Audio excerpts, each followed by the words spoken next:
जगातला सगळ्यात लोकप्रिय खेळ म्हणजे फुटबॉल आणि त्याच फुटबॉलची सगळ्यात मोठी क्रीडा स्पर्धा म्हणजे फिफा वर्ल्ड कप। 48 देशांची लढत, 39 दिवसांचा फुटबॉल महासंग्राम आणि विजेता ठरला एक देश। 16 वर्षांनंतर फुटबॉलच्या या महासंग्रामाची ट्रॉफी उंचावली ती स्पेननं। स्पेन पुढे अंतिम सामन्यात आव्हान होतं ते माजी विश्वविजेत्या अर्जेंटिनाचं। अर्जेंटिना खेळत होता तो दिग्गज खेळाडू मेसीच्या नेतृत्वात, त्यामुळे जगभरातूनच अर्जेंटिनाच्या नागरिकांचं चाहत्यांच्या अपेक्षा प्रचंड उंचावल्या होत्या। मात्र स्पेननं अर्जेंटिनाला 1-0 न मात देत विश्वचषकावर आपलं नाव कोरलं। तिथं अर्जेंटिनामध्ये चक्क दंगली उसळल्या। पाहूया याबाबतचाच एक सविस्तर रिपोर्ट। अमेरिकेत रंगला फिफाचा अंतिम महासंग्राम, अर्जेंटिनात मात्र चाहत्यांच्या संतापाचा उद्रेक। अर्जेंटिनाची राजधानी ब्युनोस आयर्स मधील ओबेलिक्स जवळ चाहत्यांनी अंतिम सामना पाहण्यासाठी एकच गर्दी केली होती। अनेक चाहते अमेरिकेत दाखल झाले होते आपल्या संघाला पाठिंबा दर्शवण्यासाठी। एकच आस होती की देशानं सलग दुसऱ्यांदा विश्वचषक जिंकावा। लिओनेल मेस्सीचा अखेरचा विश्वचषक असेल तर त्याला विजयातून मानवंदना द्यावी। मात्र अर्जेंटिनाचा यंदाचा अंतिम सामना हा साधा सुद्धा नव्हता। यंदाच्या वर्षी जबरदस्त कामगिरी करणाऱ्या स्पेननं त्यांना चांगलं झुंजवलं आणि अतिरिक्त वेळेत गेलेला सामना 1-0 न जिंकत तब्बल 16 वर्षांनंतर विश्वचषक उंचावला। मात्र इथं अर्जेंटिनाच्या संघासह साऱ्या देशाचं स्वप्न भंगलं आणि अपेक्षाभंग झाला आणि त्याची तात्काळ प्रतिक्रिया उमटली ती दंगलींमध्ये। हजारो फुटबॉल चाहत्यांचे डोळे पाणावले, कारण कर्णधार मेस्सीही भावुक झाला, रडला। बस इथं देशात थेट दंगल उसळली। या पराभवाचा धक्का सहन न झाल्यानं अर्जेंटिनाची राजधानी ब्युनोस आयर्स मधील प्रसिद्ध ओबेलिस्क स्मारकाजवळ हजारो फुटबॉल चाहते जमले। त्यांनी तिथं बॅरिकेड्सवर चढण्याचा प्रयत्न केला। त्यावेळी पोलिसांनी त्यांना अडवण्याचा प्रयत्न करताच हिंसक चकमकीला सुरुवात झाली। उग्र रूप धारण केलेल्या गर्दीपासून स्वतःचा बचाव करण्यासाठी पोलिसांना ढालींचा वापर करावा लागला। या भागात आंदोलकांनी मोठ्या प्रमाणावर नुकसान केलं। आंदोलकांनी काचेच्या बाटल्या भिरकावल्या, हातात येईल ते पोलिसांच्या दिशेनं भिरकावलं, केवळ आपला संताप बाहेर व्यक्त करण्यासाठी। मात्र पोलिसांनाही त्यांचं काम करावंच लागलं। त्यांना संतप्त फुटबॉल चाहत्यांच्या उद्रेकाला लगाम घालावा लागत होता। त्यासाठी पोलिसांना लाठीचार्ज करावा लागला। अश्रुधुराच्या नळकांड्या, वॉटर कॅनन, रबर बुलेट्सचा देखील वापर करावा लागला। मात्र आंदोलकांकडून जवळपास 20 मिनिटं दगडफेक आणि हिंसक कृत्य सुरू होती।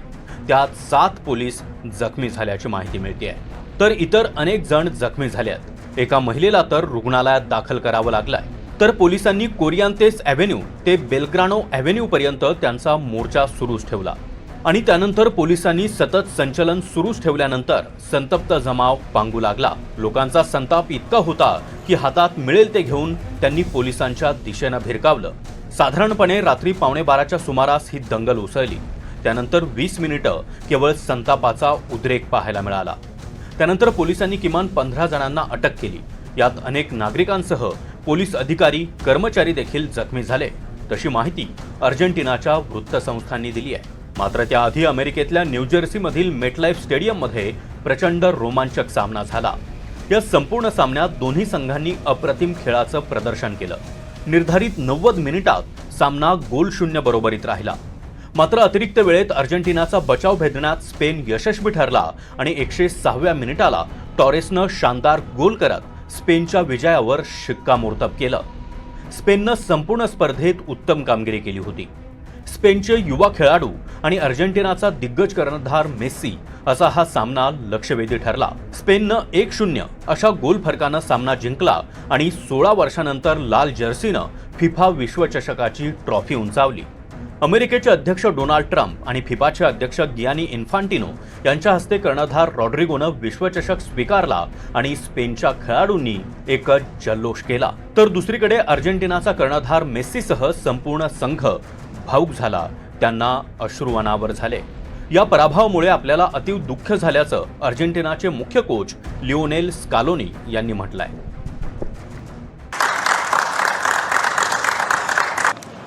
En mi vida pensé que pensamos todos los chicos del cuerpo técnico estar en ese lugar. Entonces para seguir se necesitan un montón de cosas, sobre todo volver a resetearse, volver a formar un grupo como este.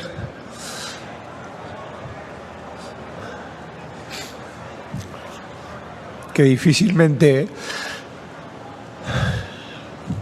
se vuelva a formar. Coach स्कालोनींप्रमाणे संघाला झालेलं दुःख हे मैदानावर सामन्यानंतरही दिसलं. अर्जेंटिनाचा midfielder लिआंद्रो पारेडेस हा पराभवानंतर आपला संयम गमावून बसला आणि स्पॅनिश खेळाडूंशी भांडताना दिसला. अंतिम शिट्टीनंतर अर्जेंटिनाचा डिफेंडर नाव्हेल मोलिनाने एका स्पॅनिश खेळाडूच्या पोटात ठोसा मारला. दरम्यान मिडफिल्डर पारेडेस स्पेनच्या एरिक गार्सियाचा गळा पकडून त्याला ढकलत असल्याचं दिसलं. अगदी अर्जेंटिनाचे मुख्य प्रशिक्षक स्कालोनी यांना हस्तक्षेप करावा लागला. दुसरीकडे स्पेननं दुसऱ्यांदा विश्वचषक जिंकल्यानंतर राजधानी माद्रिदसह बार्सिलोना आणि इतर शहरांमध्ये चाहत्यांनी जोरदार सेलिब्रेशन केलं. हा सामना अर्जेंटिनासाठी महत्त्वाचा होता, कारण त्यांना सलग दुसऱ्यांदा विश्वचषक जिंकून इतिहास घडवण्याची संधी होती.